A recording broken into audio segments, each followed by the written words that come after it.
Hi, I am Ananya Gupta. सबसे पहले आपको हैप्पी वर्ल्ड योगा डे। आज हम बात करेंगे योगा के बारे में। योगा क्यों करनी चाहिए, कब करनी चाहिए, कहाँ करनी चाहिए और कैसे करनी चाहिए। जैसे कि लोगों को बहुत सारे डाउट्स होते हैं कि योगा मॉर्निंग में करनी चाहिए या इवनिंग में करनी चाहिए, एम्प्टी स्टमक करनी चाहिए या फिर कुछ खा के करनी चाहिए। ये सारे जो छोटे छोटे डाउट्स हैं वो सब मैं आपको क्लियर करूँगी आज की इस वीडियो में। अब बात करते हैं टाइमिंग की कि योगा कब करनी चाहिए। वैसे तो आप कहते हैं कि सुबह सूरज उगने से पहले हमें उठ जाना चाहिए और योगा के लिए इन जनरल जो बेस्ट टाइमिंग है वो 5 बजे के बाद और 8 बजे से पहले है। तो इस बीच में आपकी योगा कंप्लीट हो जानी चाहिए। अब वैसे तो लोग 4 बजे उठ के भी योगा करते हैं, बट उसके लिए फिर आपको 3 बजे उठना पड़ेगा। तो आप सपोज आप 4 बजे उठते हैं, ठीक है। उसके बाद आपको क्या करना है, जब आप उठोगे सबसे पहले आपको पानी पीना है। अब ये भी क्वेश्चन होता है कि पानी पी के करें या ना करें। आपने सबसे पहले उठना है, पानी पीना जितना आप पी सकते हो, 1 गिलास 2 गिलास 3 गिलास। पानी पीने के बाद आपको फ्रेश होना है और नहाना है। नहाना इसलिए कंपलसरी है कि योगा हमेशा नहा के करनी चाहिए, क्योंकि ये फ़र्क आप खुद देखोगे जब आप बिना नहाए योगा करोगे और आप जब नहा के योगा करोगे, ये फ़र्क आपको खुद दिखेगा अपने आप में कि जब आप नहा के योगा करोगे तो आप मतलब एकदम फ्रेश फील करोगे, और जब आप बिना नहाए योगा करोगे आपसे योगा प्रॉपर होगी नहीं, और आप जब योगा कर रहे होगे तब भी आपको बहुत आलस आएगा। ठीक है, अब आपने नहा लिया, नहाने के बाद आपको करनी है योगा। योगा कभी भी बेड पे नहीं होती है। योगा आपको हमेशा ज़मीन पे करनी है, और ये नहीं कि खाली ज़मीन पे बैठ के नीचे कुछ नहीं बिछाया। नीचे आपके पास अगर मैट है आप मैट बिछा लो, मैट नहीं है तो आप कोई मोटी चादर वगैरह बिछा सकते हो। अगर हम डायरेक्ट ज़मीन पे बैठ के योगा करते हैं तो जो हमारी एनर्जी होती है वो अर्थ एब्जॉर्ब कर लेता है। हमेशा आपको नीचे कुछ बिछाना है, उसके ऊपर आपको बैठ के योगा करनी है, जिसे हम आसन कहते हैं। आपने एक आसन बिछाना है, आपने उसके ऊपर बैठ के योगा करनी है हमेशा।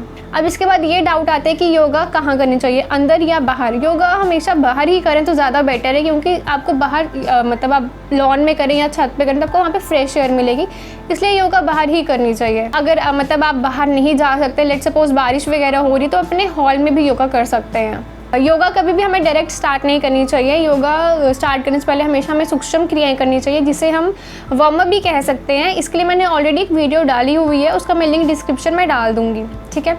देन उसके बाद योगा मतलब जो सूक्ष्म क्रियाएँ हैं वो आपको मतलब एटलीस्ट 10 मिनट्स लगेंगे, उसमें आपकी सूक्ष्म क्रियाएँ कंप्लीट हो जाएंगी। वो इसलिए करते हैं ताकि जब आप भी योगा करें तो थोड़ा मतलब आपकी बॉडी फ्लेक्सिबल हो जाए। जैसे कि जब हम जिम में जाते हैं तब भी हम वार्म अप करते हैं, वो हम इसलिए करते हैं ताकि हम डंबल्स वगैरह ये वो सब आसानी से उठा पाएँ, मतलब बॉडी थोड़ी सी फ्लेक्सिबल हो जाए। इसलिए योगा में भी सेम चीज़ करनी है। अब जैसे लोगों को कन्फ्यूजन होती है कि हमें किस दिन क्या योगा करनी चाहिए। जैसे कि आप जिम में जाते हैं, जिम में बता देते हैं आपका कोच आपको कि मंडे को आपको चेस्ट करनी है, ट्यूसडे को बाइसेप्स, ट्राइसेप एंड ऑल जो भी होता है। तो योगा में क्या है, जब आपने सूक्ष्म क्रियाएं कर ली उसके बाद आपको देखना है कि आपकी बॉडी क्या चाहती है। जैसे आपको बैक पेन है तो आप बैक पेन की एक्सरसाइज योगा करें, कमर में दर्द है तो आप उसकी करें, मतलब आपको पतला होना है तो आप उसके आसन करें, तो उसके अकॉर्डिंग होता है। अब कुछ लोगों को होता है कि उनको सारे आसन परफॉर्म करने हैं, बट उनको ये समझ नहीं आती कि कौन सा आसन कब करना है, कब बैठने वाला आसन करना है, कब खड़े होने वाला आसन करना है, कब लेटने वाला आसन करना है। तो मैं इस पर एक सीरीज स्टार्ट करने वाली हूँ बहुत ही जल्दी कि कब आपको कौन सा आसन करना है, कौन से दिन आपको कितने आसन करने और कैसे करने हैं। मैं बस वेट करूंगी जब मेरे 500 सब्सक्राइबर्स हो जाएंगे, उसके बाद मैं ये सेशन स्टार्ट करूंगी। तो गाइस, अगर अभी तक आपने मेरा चैनल सब्सक्राइब नहीं किया है तो please subscribe to my channel. Yoga में आपको मेन ध्यान रखना है अपनी सांसों का। आपको जब आप आसन कर रहे हैं आपको पता होना चाहिए कि कब आपको सांस लेनी है, कब आपको सांस छोड़नी है। तो सांसों का बहुत महत्व है योगा में। देन उसके बाद कुछ आसन ईजी होते हैं जो हम कर लेते हैं, कुछ आसन बहुत मुश्किल होते हैं जो नहीं किए जाते हैं, तो एक्सपर्ट की निगरानी में ही करने चाहिए।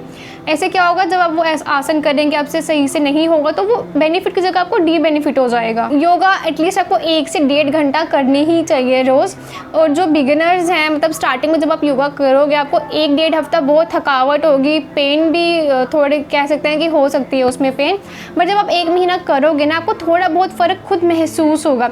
2 महीने आप रेगुलर करो, आपको खुद फ़र्क दिखेगा अपनी बॉडी में। सेम चीज़ मेरे पापा के साथ हुई थी। पहले तो वो योगा करते थे जब यंग थे, उसके बाद फिर जॉब वगैरह ये वो नहीं टाइम मिला। अब जब उन्होंने दोबारा योगा स्टार्ट की है तो मतलब 1 महीने में उनको खुद फ़र्क दिखे।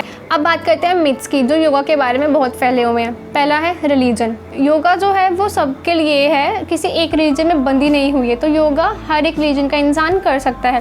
अब जैसे जो फॉरेनर्स हैं उनको योगा का कितना क्रेज़ है, वो इंडिया में आके योगा सीख रहे हैं, और आजकल ये हो गया है कि वो इंडियंस को ही योगा सिखा रहे हैं। तो ये थोड़ी गलत चीज़ है कि मतलब इंडियंस को थोड़ा अवेयर होना चाहिए, योगा करनी चाहिए। अब फॉरेनर से वो सीख रहे हैं तो थोड़ा जागो। दूसरा मिथ है फ्लेक्सिबिलिटी। ऐसा कहा जाता है कि जो लोग फ्लेक्सिबल हैं वो ही योगा कर सकते हैं, जो फ्लेक्सिबल नहीं है वो योगा नहीं कर सकते। ऐसा कुछ नहीं है। जब आप योगा करोगे तभी आपकी बॉडी फ्लेक्सिबल होगी। पहले अगर आप योगा करोगे ही नहीं तो आपकी बॉडी फ्लेक्सिबल पहले से कैसे होगी, ये चीज़ गलत है। तीसरा मिथ है एज। ऐसा कहा जाता है कि जो यंगस्टर्स हैं वो योगा कर सकते हैं, जो थोड़े 60-70s तक पहुंच गए हैं वो नहीं कर सकते। ये चीज़ बिल्कुल गलत है। 60-70s वाले क्यों नहीं कर सकते योगा? अगर यंगस्टर्स कर सकते हैं तो वो भी कर सकते हैं। योगा स्टार्ट करने का कोई टाइम नहीं है, आप जब स्टार्ट करो योगा वही सही टाइम है आपके लिए। अब जैसे कि जिनकी एज थोड़ी ज़्यादा है तो उनको जॉइंट्स में पेन रहती है, जैसे आपको बैक में पेन है तो कभी भी आपको आगे झुकने वाला आसन नहीं करना है, उनको हमेशा पीछे झुकने वाला आसन करना है। यही हम गलती कर देते हैं कि हम बोलते हैं कि ठीक है ये सारे आसन तो हम कर लेते हैं, तो हमें पता नहीं होता कौन सा आसन किसके लिए सही है किसके लिए नहीं सही है। तो ये मैं अपने हर वीडियो में बताती हूँ कि किनको कौन सा आसन करना चाहिए और कौन सा आसन नहीं करना चाहिए।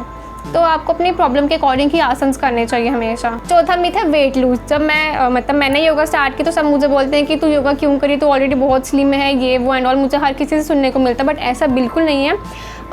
योगा से पतले होते हैं, बट पतले होने के अलग से आसन है। हर आसन करने से आप पतले नहीं होंगे, होने के अलग से आसन होते हैं। तो जो पतला है वो आसन क्यों करेगा? अब जैसे कि मैंने आपको पूरा क्लियर कर दिया कि आपको मॉर्निंग से लेके मैंने योगा तक पूरा बता दिया कब आपको मॉर्निंग में उठना है, कहाँ योगा करनी है, कैसे योगा करनी है। मैं एंड में ये चीज़ बताना चाहती हूँ। अब जिन लोगों के पास मॉर्निंग में योगा करने का टाइम नहीं होता, उनके पास इवनिंग में टाइम होता है, तो इवनिंग में जब आप योगा करोगे तो 4 घंटे पहले आपको योगा के कुछ भी नहीं खाना है। इसलिए मॉर्निंग का टाइम बेस्ट कहा जाता है योगा के लिए, क्योंकि तब आप हम रात को 8 घंटे सोते हैं और सुबह जब हम उठते हैं हमने कुछ भी नहीं खाया होता है, इसलिए मॉर्निंग बेस्ट कहा जाता है योगा करने के लिए। आपको एक और चीज़ का ध्यान रखना है, जब हम योगा कर लेते हैं तो हमें एटलीस्ट 30 to 40 मिनट्स तक कुछ भी नहीं खाना है योगा करने के बाद। एक्चुअली मुझे बहुत से डीएम्स आते हैं कि आपने योगा कहाँ से सीखी, कोई कोर्स वगैरह किया है। मैंने कोई कोर्स नहीं किया है, मैं अपने ताऊ जी से इंस्पायर हुई हूँ। मैंने उनसे इंस्पायर होकर अपना यूट्यूब चैनल बनाया है, उन्होंने ही मुझे योगा सिखाई है। तो मैं इस वीडियो के थ्रू उनको थैंक यू बोलना चाहती हूँ कि उन्होंने मुझे योगा सिखाई और आज मैं आप सबको योगा सिखा पा रही हूँ। तो गाइस आज के लिए बस इतना ही। अगर आपको मेरी वीडियो पसंद आई तो अपने फ्रेंड्स, फैमिली या रिलेटिव्स के साथ ज़रूर शेयर करें।